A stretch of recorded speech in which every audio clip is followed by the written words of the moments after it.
मंत्री शिवेंद्रराजे भोसलेंनी काँग्रेसवर हल्लाबोल केलेला आहे। काँग्रेसच्या माध्यमातून छत्रपतींना बदनाम करण्याचं षडयंत्र सुरू असल्याचं शिवेंद्रराजे भोसलेंचं म्हणणं आहे। काँग्रेसनं शिवराय शंभूराजेंच्या कार्याला महत्त्व दिलं नाही। शिवेंद्रराजेंच्या विधानानं राजकारण तापण्याची शक्यता वर्तवली जाते।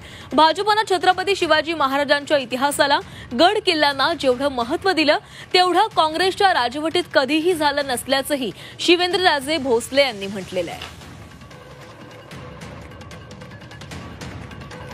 शिवेंद्रराजे भोसले यांनी काँग्रेसवर हल्ला केलेला आहे।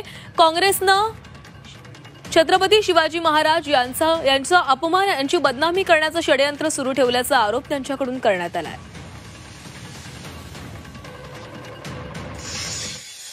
समाजामध्ये तेढ निर्माण करतात मुद्दामून राजकारणासाठी आणि मग दुसऱ्यांनाही करायचे की जातीवादी पक्ष आहे म्हणजे हे खोटारडेपणा जो आहे हा आपण ओळखला पाहिजे। आणि हे सगळं जे काही षडयंत्र आहे हे काँग्रेसच्या माध्यमातून छत्रपतींना बदनाम करण्याचं हे चालू असतं। याचा आपण सगळ्यांनी कुठेतरी अभ्यास केला पाहिजे।